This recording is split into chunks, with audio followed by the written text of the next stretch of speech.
What I got, you can't buy.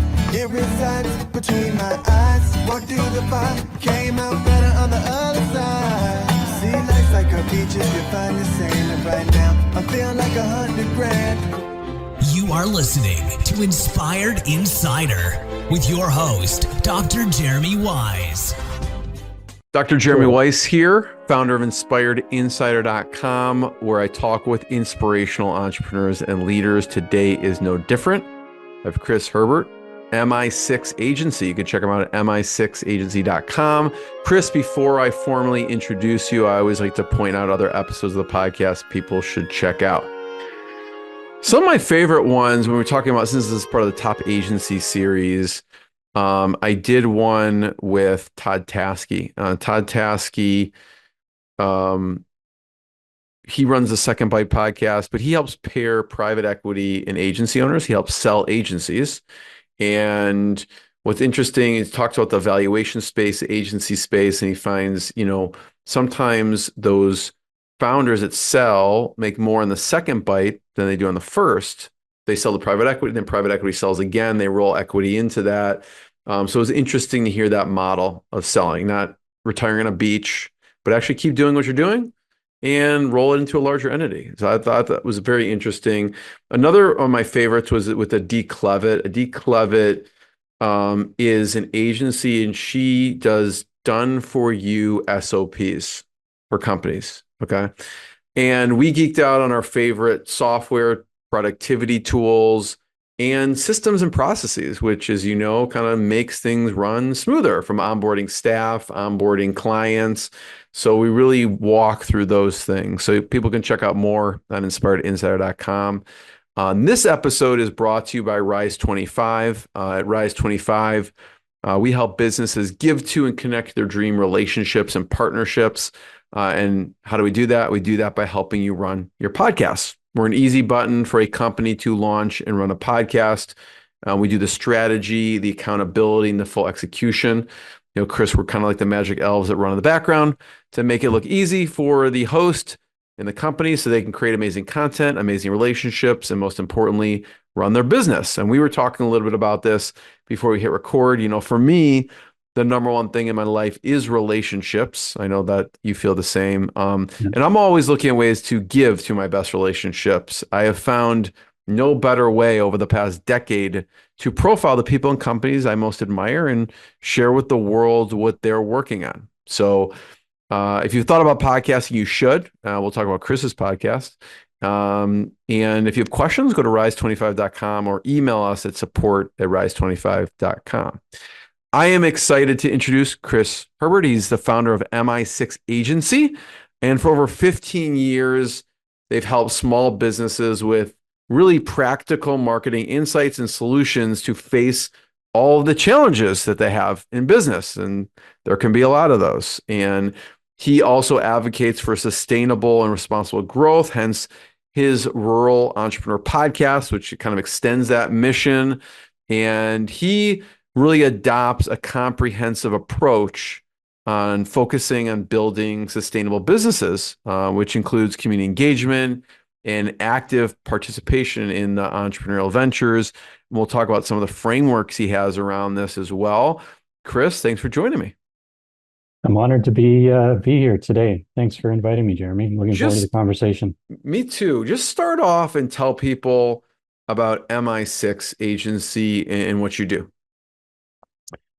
Sure. So we've started 15 years ago, and our primary focus is to help entrepreneurs start, build, grow, and scale their businesses. And in some instances, we've helped them exit. So we want to integrate marketing into everything that they think and do in order to achieve the success they want to achieve, both as an entrepreneur and for their venture. The only focus of a business really is to get and keep customers, and helping them navigate through the markets they're targeting, helping them think about their business from a business model perspective where they can create, deliver, and capture value is at the core of what we do. And then the programs and services we implement focus in on helping them go to market and get and keep customers. We're going to get into the framework. I like frameworks, you like frameworks, and this is comes from over 30 years. I'm not going to age you too much here, but you could probably whoop some people in squash, but 30 years of experimentation, implementation. So we're going to go through this marketing framework that you've really honed in on over the past couple of decades. But I want to start before we get into this on some of the things you learned from these previous companies, organizations, experience. Because when you look at your track record and experience, it's pretty interesting and eclectic. You know, you were a professional squash player. You were a marketing specialist and business development and director of marketing of even like laser eye care centers. Even you were marketing at, Squash, Ontario, looking at American commuter experience. I mean, just so many interesting experiences. So I'm wondering what you took from some of these other companies working there into MI6. What sticks out as learnings? Well, the most interesting thing of my past, gosh, 25 years. I'm 61 and enjoying life with no plans to retire. Um, the most sort of gratifying thing that's helped me get to where I am today and the way I think about helping other entrepreneurs start and grow their businesses and become successful is that I've worked with entrepreneurs who have started and grown businesses and learned directly from them. Um, so I have had experiences, working with companies that were uh, rocket-like, let's say, and again, we were always working with entrepreneurs and trying to figure out ways to grow the company with little money to no money, and that's always sort of stuck in my mind. Is what can I learn from these entrepreneurs, and are there common things that I've learned from them? And some of the things have always been, really not getting too far away from understanding and knowing, what your customer needs and wants and figuring out ways to stay engaged with them. So when I was director of marketing at a software and system integration company before I went out on my own, I was there Was for that Eunice or Eunice Lumen. Yeah. yeah? Yeah, they were acquired by SoftChoice, but during that time that I was there, it went from 14 million to around 70 million. But by the time it was sold, I was involved in the day-to-day activities as a squash, or sorry, as a squash, as a marketing director and inside sales manager, learning about the selling and marketing of complex solutions, which takes time to sell, takes a lot of time to educate customers in terms of the value that the solutions offer. It was like a B2B software with like a long sales cycle. Very long sales How cycle. long was the sales cycle? Uh, Minimum 6 months, it could be as long as 18 months, depending on whether they were kicking tires, starting to, plan for budgets and things like that. But at the end of it all was, it's all about human interaction. And I remember um, I remember the owner telling me that, first of all, people have to like you first. So if you're a sales rep or if you're a marketing person or customer support rep, you got to figure out a way that somebody's going to like you or at least feel comfortable about interacting with you. And then they've got to sort of like the solution or the solution idea, and then they'll like the company. And that sort of stuck with me, is how do you create a situation where people want to work with you? And that's interesting. It's an interesting way to go to market. It's figuring out ways that people will want to work with you. And it's not just about you knowing how to solve a problem. It's whether they actually they care that you can solve their problem, Yeah. and whether they want to work with you. So The other thing that I stuck with me, if I might elaborate on, is, everybody needs to understand how to sell. Not just the sales reps, but the marketing people need to learn how to sell. Founders need to understand how to sell. And even if it's not their strength, just having an understanding of how selling works is so, so important.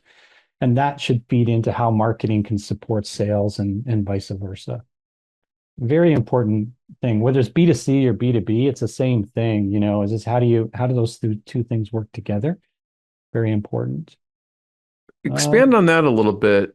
Chris. What have you learned on how to sell? And I want to just kind of echo that because, like we say, I love that people have to like you.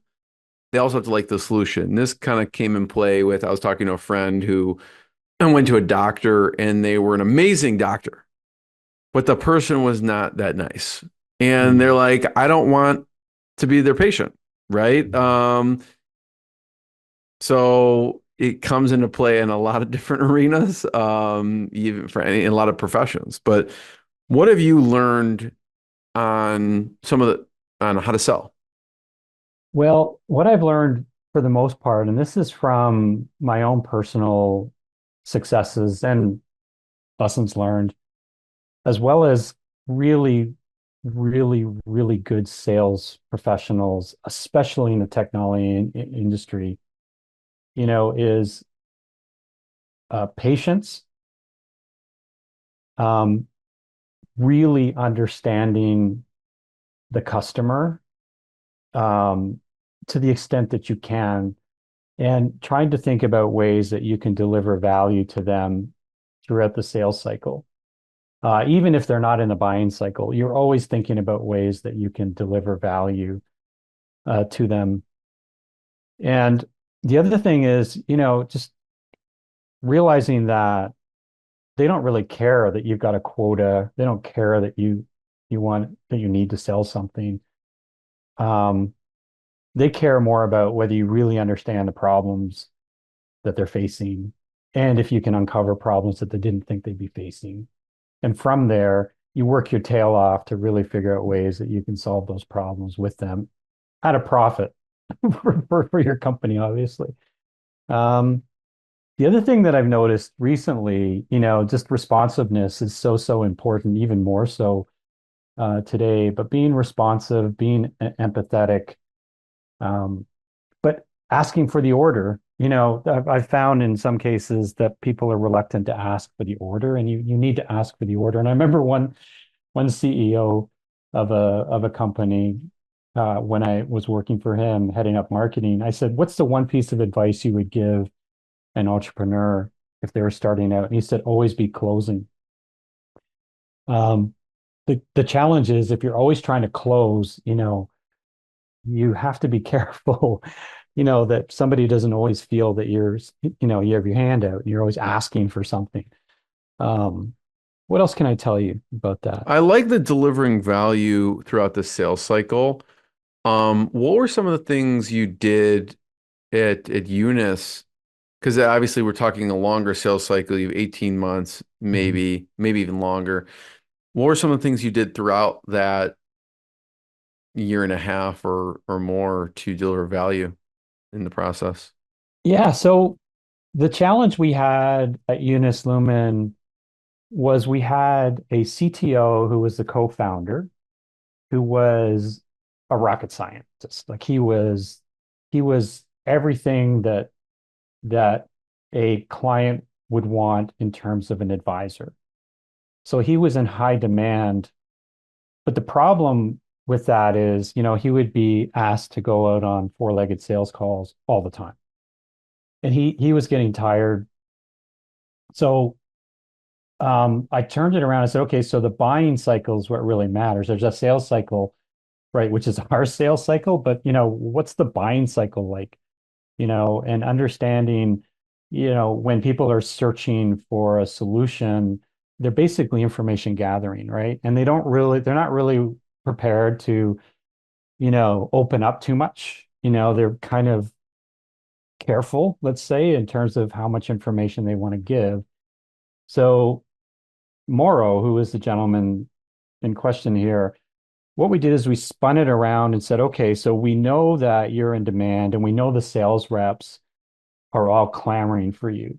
So instead of doing one-to-one, we're actually going to have physical events, like typical events, seminars, get-togethers with a social component to it. And you're going to get up and talk about emerging trends in technology. And what happened in the very beginning was the sales reps kind of pushed back and said, well, it's your job as a head of marketing to fill the seats. And I said, no, it's not. In fact, you know how difficult it is to get more on a sales call. You have 5 seats out of 40 that you can fill. 2 of them can be existing customers, and 3 of them can be prospects. You have 5 seats. So we told all the sales reps that you have 5 seats. So they started fighting because they wanted to make sure that they had their customers and their prospects coming to those events. And they knew that it was going to be easier for them to get in front of Morrow that way. So that was one thing that was really, really important. The other thing happened out of that was we deliberately made it so that customers were coming to the events as well as prospects and introduced them to each other so that the prospect could talk to the customer and said, what's it like working with these folks? Are they legit? So much more powerful, right? Yeah. So that's just one example. And we thought about the buying cycle, right? We were thinking about, where are they in the buying cycle? And in some cases, they're not yet ready to buy, but they're probably would get into the buying cycle if they learned something about where technology was heading, and they could talk to other customers who were already deploying the technology. So very important to bring those people together, and as a group. So that was probably one of the most successful things that we did, where we were aligning the sales and the buying cycle as much as we could and integrating marketing into the sales process, and making it so that the reps actually were clamoring for seats, as opposed to waiting for us to send an email blast out and just fill the room with, cold bodies sort of thing. That worked out really well. You created I guess this scarcity that made people want to go out and get people, right? Because if you gave them unlimited, no big deal. But that scarcity, yeah.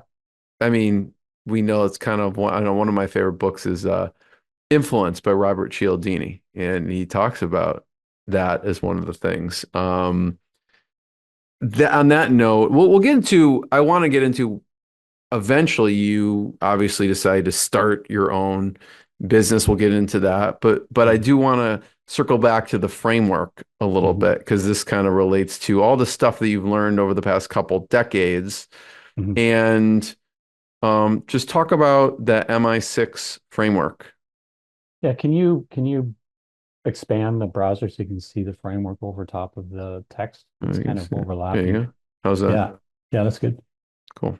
Yeah, so this came out of a lot of the work that I did at Unis Lumen, actually, is I was learning about the things that I thought were key components that would make for a really good sustainable marketing program.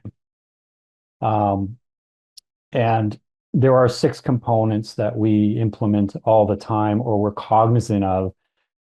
So, for example, value exchange is really simply just, I can go down into, I'll go to the value exchange piece first, which I think is really important. So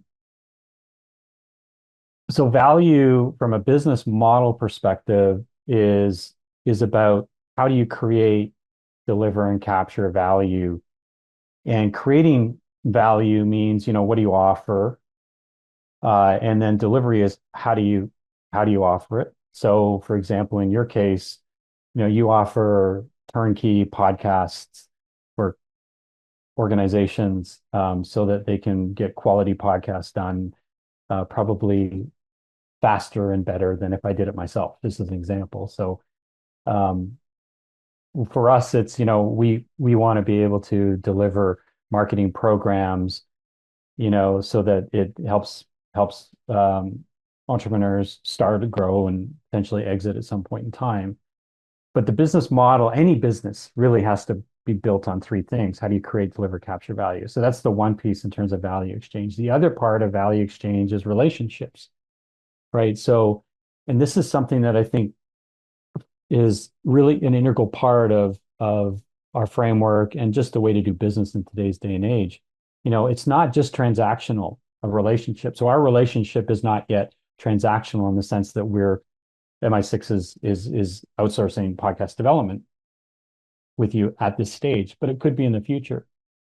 Instead, the value that's being exchanged is my knowledge and my experience and things through this podcast. So that's a different form of value. It's cultural and network. It's who do I know? It's what do I know, sort of thing. So value exchange is really important from a business model perspective and relationships. I won't go into any more details about the value exchange part, but that's really important, right? So, and what the other part to the framework is, today it's around a search optimized website and content. Content is something that should be used at various stages of the buying cycle. And if you can, it should be search engine optimized so that it's geared towards search results or search intent, right? Just as an example. The next couple pieces are important too is stakeholders and channels. So today, stakeholders are your customers, they're your partners, they're your prospects, they're members of your network, and the channels are the routes in which you communicate to, whether it's through social, through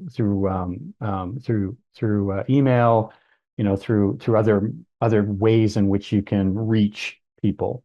Very important part, and that never changes. What channels you use is really determines on who your audience is, that sort of thing. So for some people, it could be Facebook. For some people, it could be LinkedIn. It depends on who their target audience is, et cetera, et cetera. The next part is really the frameworks, methodologies, and principles. So our framework is one, but there are lots of frameworks out there that we will look at and implement. And methodologies, standard operating principles. I mean, you were telling me about somebody, a D, well, yeah, where there are these recipes, these best practices that you can implement. I mean, Ash Moria, I don't know if you know him from Lean, the Lean Stack, and running Lean.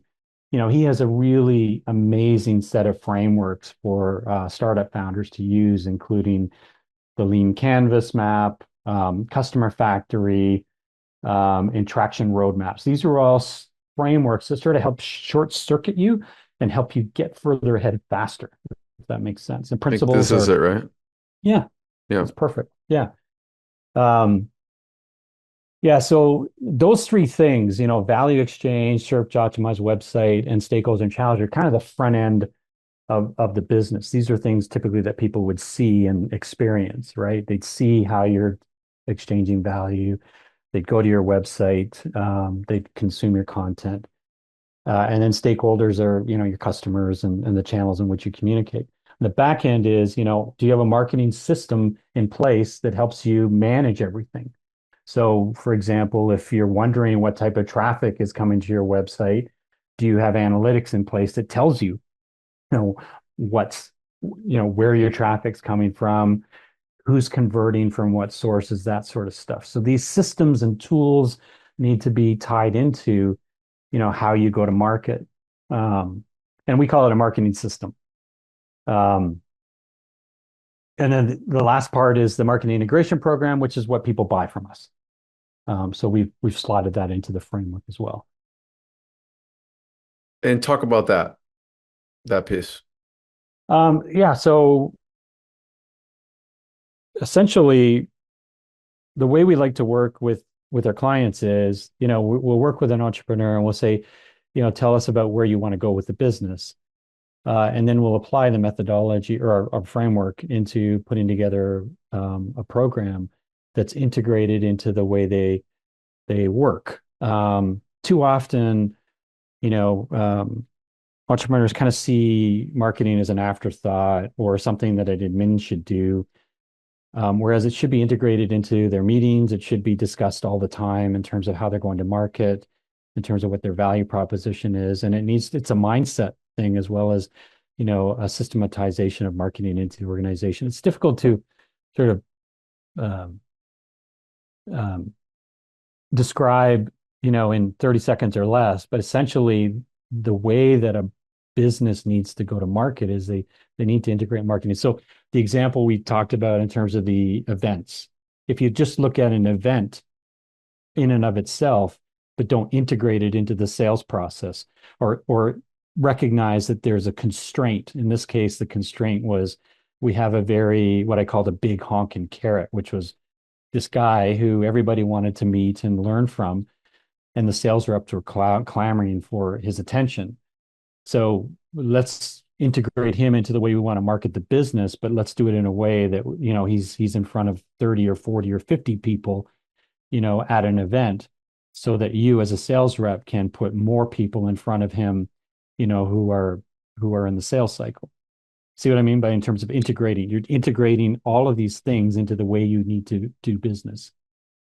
Yeah, 100%. And we'll give an example because I know you did work with SAP, and then maybe an interesting example there. But when you say constraint, Chris, it makes me think of the book The Goal.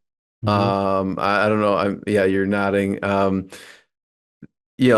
one of my favorite books, The Process of Ongoing Improvement. Mhm. And it's literally and I'm pulling it up over here so I can see it, but it's the theory of constraints, right? Mhm. So that's you've read that book or seen that one?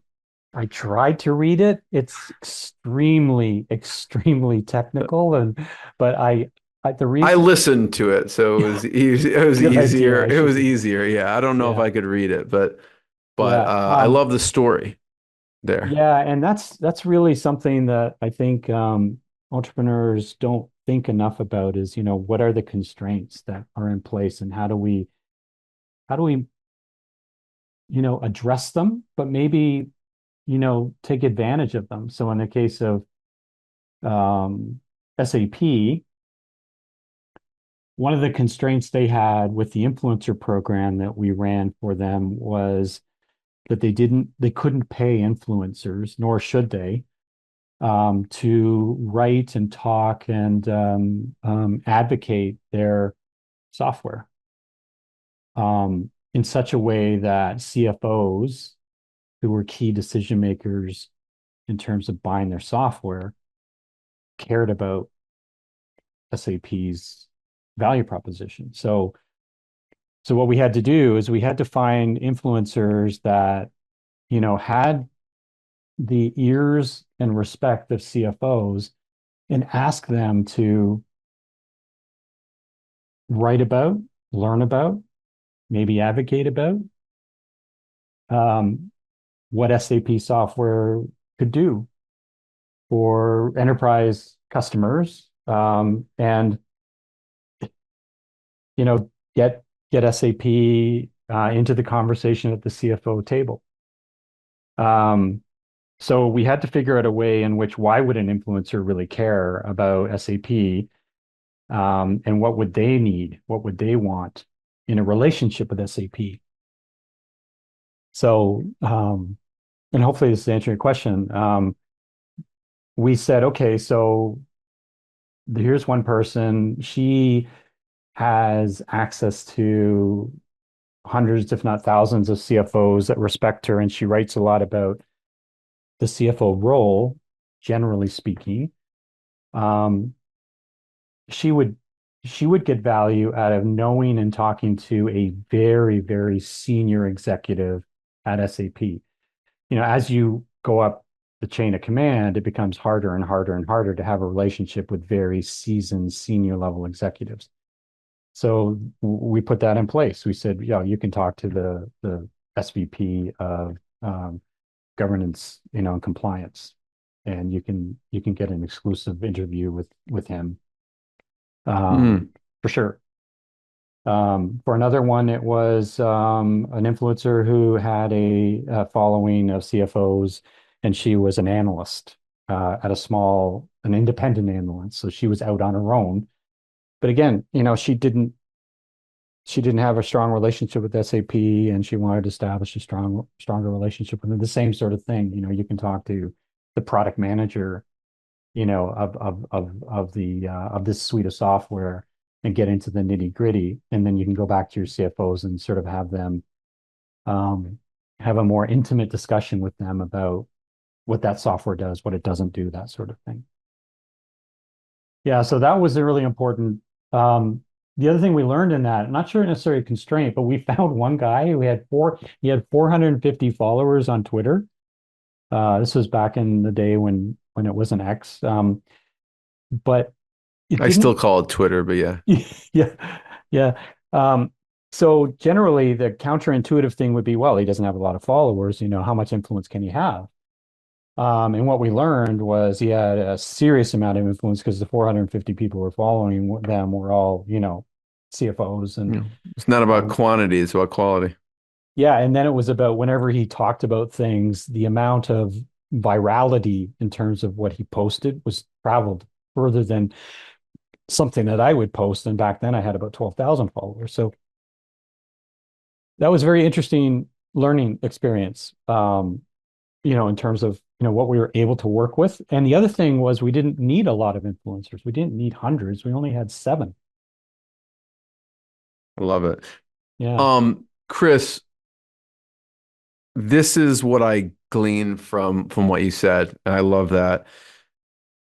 You identified kind of the ideal client customer decision maker, right, for you as CFOs at the time, and you kind of reverse engineered the people who had really strong followings with those people, in this case CFOs, and then you just looked at what can you do to deliver as much value as possible to that person. In that case, they probably wouldn't be able to get access to a senior executive or whatever it is. And it kind of goes back to what you said before earlier in the conversation about delivering value. And like you did the same thing with the influencers as you did with potential customers or clients too. Yeah. So, yeah. Going back to SAP for a second, talk about, okay, you have a successful career, director of marketing in a lot of these companies. Talk about getting your first, striking out on your own, because you could have kept that route and been very successful. You were. Your first client you got as your own entity or whatever, for it could be, doesn't be the actual first, but like one of the first milestones, a client that you got after you started. Yeah. So this is a good thing to chat about. Um, I've always said that the most important asset that any individual has is their network. And that has always been the case for me. So what happened with MI6 is when I left Unis Lumen, I was on good terms with the owners. Um, I had established through success um, a pretty good reputation amongst folks at Cisco, which is a large telecommunications company. Some people may not know because they kind of run the internet. They probably still do. Yeah, they do. Yeah. Yeah, so I'd already sort of left a good impression with the people at Cisco, and Cisco became my first client. The great first Because client. yeah, yeah. What were the So services you were offering? what they wanted to do is they wanted to help other integrators, Cisco resellers, how to launch a social media strategy. What this whole social network thing was about, and train them on how to integrate social media into their business from a marketing and support perspective. So if you go back to the framework, those are key new channels that were emerging that many of the system integrators had no idea what to do. And the same with content.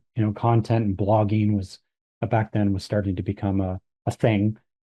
So word of mouth and is what started it, and having a success having a good success criteria and strong connections with people helps.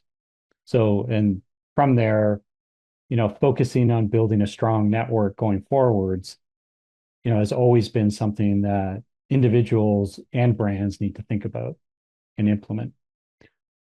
And the biggest problem I find right now with companies, and I may be jumping ahead here too much, but is that they really still haven't figured out, how to build a network around their brand, in a community. They think their followers are their community, but they're not.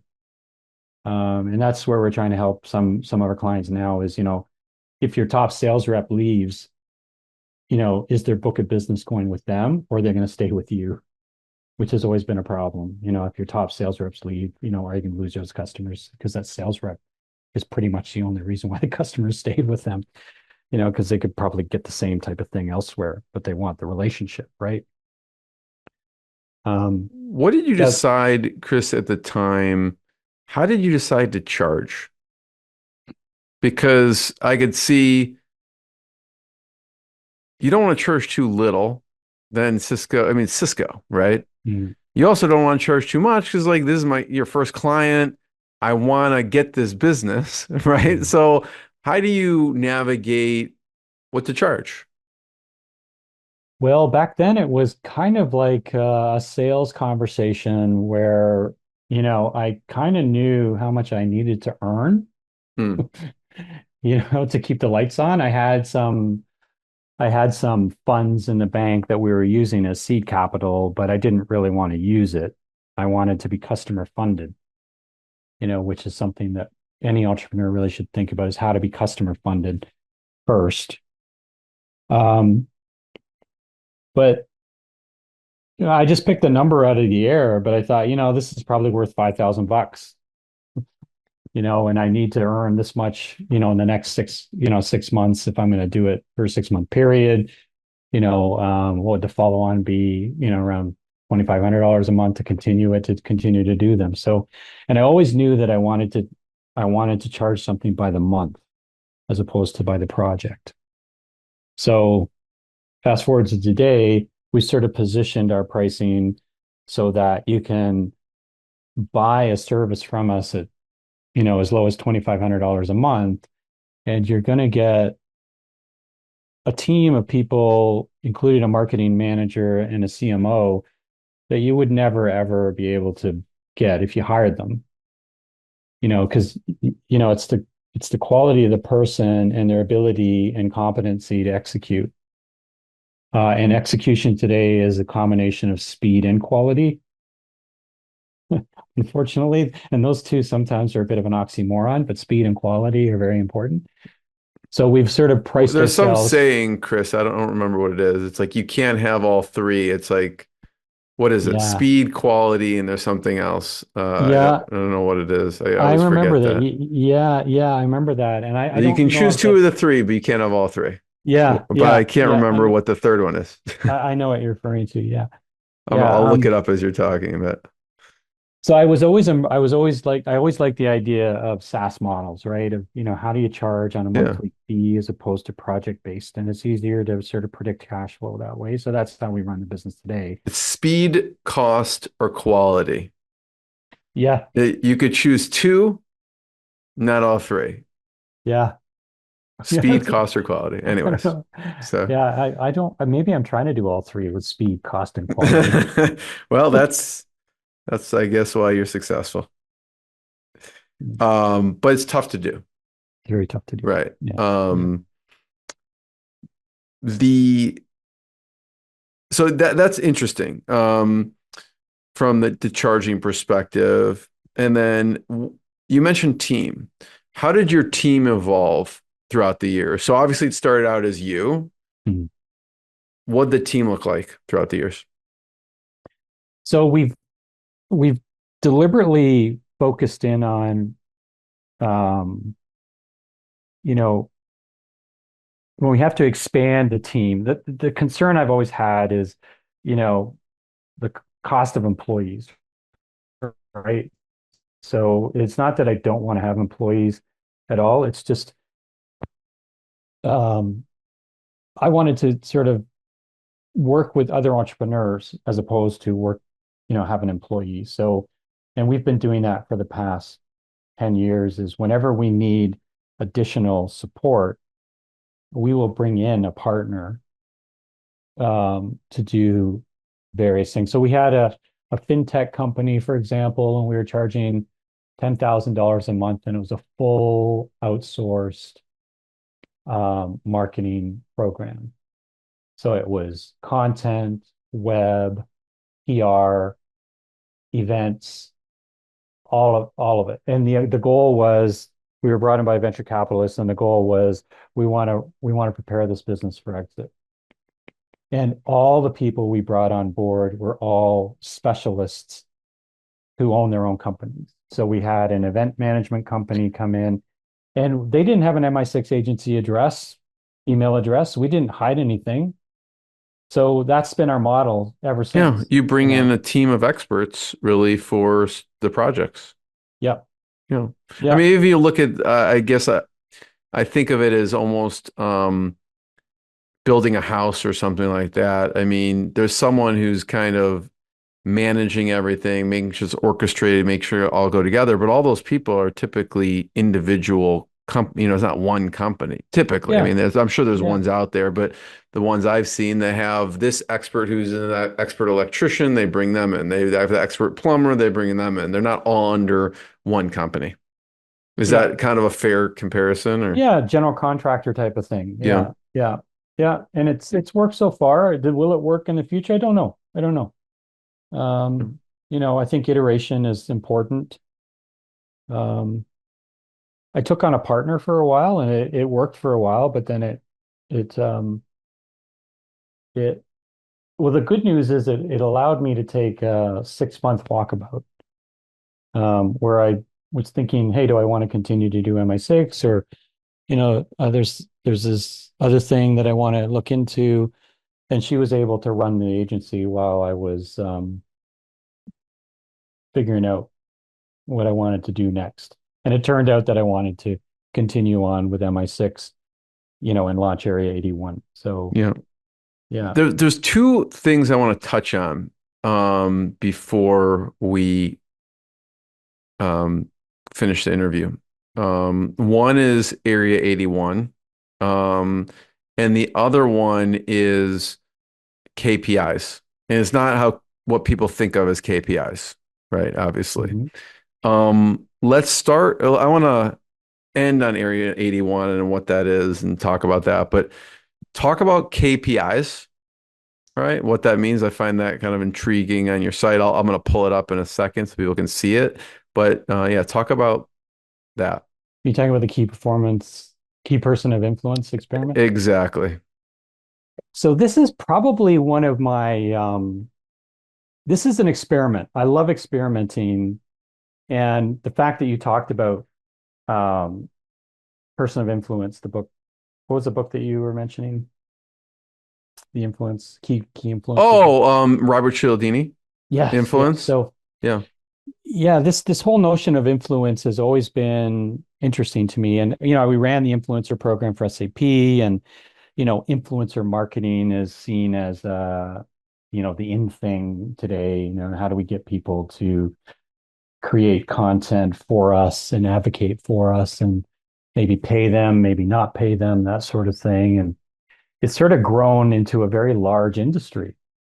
And I stumbled across Daniel Priestley's methodology, which is his key person of influence methodology. And this guy is running multiple businesses. And I thought, I never okay, heard of this book until I was looking at your website and I found it. So yeah. So part of my experiment in this is trying to figure out, whether this is a framework that I can implement myself. So I thought I'd try to implement it myself, and I'm going through the motions until March of 2025, finding out, whether this methodology can work for me. And if it does, or when it does, whether I can implement it for other people through a marketing program. So if you take a look at an entrepreneur that wants to have influence in a specific industry, for example, this Daniel's methodology could be a framework to implement. as an example. Yeah. So I thought, okay, well, I'm going to do it a little different. I'm not just going to do a book report or talk about it or blog about it. I'm actually going to implement it and ask people if they want to understand and learn with me, and then sign up and have access to my lessons learned. And again, you'll see that you can't access that one because you have to subscribe. So I'm testing to see whether anybody will subscribe. And my goal is to get 100 subscribers by March 2025, and I have 4 so far. Well, it's free, so people want It's to check it out. free, but it's I haven't achieved traction, and I'm not discouraged, Well, it's but been 9 days, so I'm not gonna. well, no, it's been a Uh, month and a half. okay, whatever. Yeah. Yeah. Yeah, so it's fine. I mean, I like to experiment and I like to learn. So um I'm going to invite you to participate in it. Yeah, I'll sign up. Yeah. I'll be number 5 or whatever. Yeah, and the idea behind it is that every week or so I basically will share what I've done and how it's working, where it isn't working, what my goals are, and people can follow along and learn with me. Um Yeah, so that's what that is. I did it years and years ago, something similar where I wanted to really learn something and apply it, not just read about it, but actually apply it. Really important to be able to, when you read a book, I mean, a lot of people say, "Oh, I don't have time to read," which is a weird thing to say, but I understand we're sort of pushed and pulled in so many directions. So I said, well, I want to learn how to apply this, and I'm going to apply it while I'm learning it. Yeah. So No, I love that. yeah, Area 81. yeah, it's my new baby. Um, And you could see if you're watching the video, you could obviously see it behind. yeah, that's our This Vista. is, yeah. And so first of all, Area 81 stands for a Rural Entrepreneurship Accelerator. And 81 is there's a certain meaning to the numbers 8 and 1, that are geared around being a warrior, working hard, pursuing your dreams, that sort of thing. There is sort of this subtle reference, or maybe not so subtle reference to Area 51, which is, what's in that building, or what are they doing? They're doing unique, innovative things. There's these weird technologies, new technologies, that sort of thing, new things happening. So we're going to play up on that a little bit. But what I've noticed since I moved out of Oakville, which is just outside of Toronto, is there's a need really to help entrepreneurs um, improve their chances of success. This is actually across Canada. The success rate of entrepreneurship is dismal, and it's really tough to be a successful entrepreneur. Very tough. But there's been progress in understanding, what it takes to be successful. And you start to see that through accelerators like Y Combinator. They seem to have a success formula, and it's a combination of things. It's access to people who have been there, done that. It's a common understanding of the steps you should take in order to start, grow, and scale your business.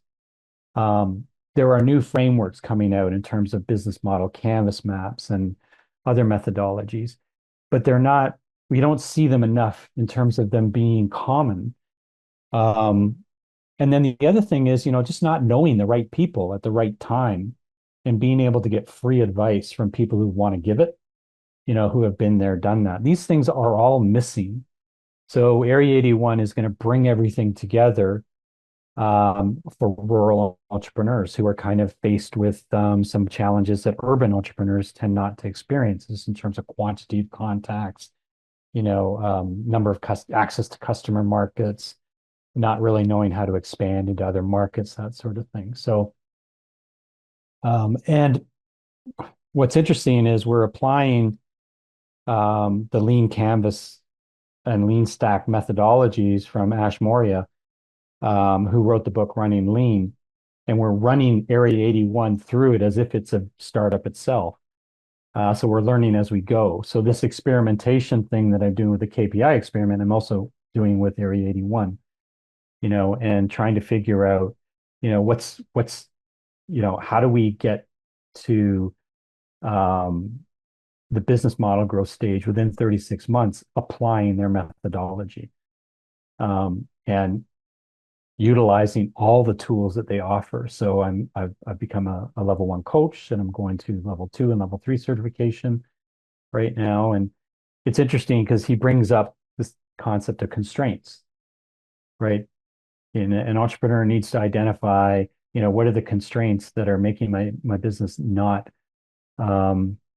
successful, and how do I limit those constraints? And that's just one example, but Area 81 is really designed to, if somebody wanted to say, well, how would you compare it to something else? It's the Canadian version of a Y Combinator for rural entrepreneurs. Is this for Canada and US or just Canada? Just for Canada right now, and just for Grey Bruce, which is the region that I'm in. But eventually we'll want to go to other rural markets in Canada once we've got traction for Grey Bruce.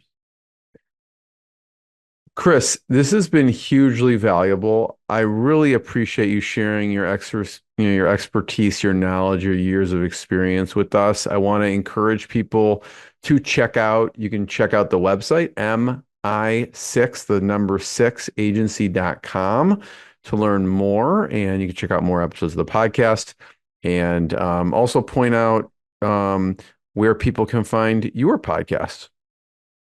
Yeah, so it's on the website. It's Yep. called the Rural Entrepreneur podcast series. And Yeah, so that everyone can go to mi6agency.com and navigate to the podcast from there.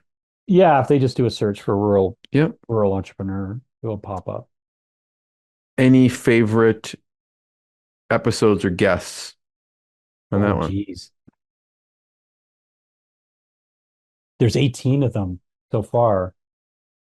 Um, yeah, I would say there's too many. I'd rather not pick Well, I one want to over point the other. someone to one of them. Just they could start somewhere, right? Okay. One of them is about ginger. Yeah, Ginger Bugs Rise, a tale of resilience, community, and innovation and entrepreneurship. A very interesting story about a rural entrepreneur that has built uh, a consumer packaging company, a beverage. Basically, it's a sort of a more nutritional source of drink, and she's building a company around it. She was on Dragon's Den, which is Oh, cool. Canadian's version of Shark Tank. Yeah, Really I've watched interesting. it. Yeah, interesting woman. What kind of drinks are they? Are they like I don't know why I'm picturing kombucha for some reason, but I don't know if Yeah, that's what it is. yeah, yeah. So that's within the same category. It's Yeah. ginger. It's made from ginger root. Um, and it's a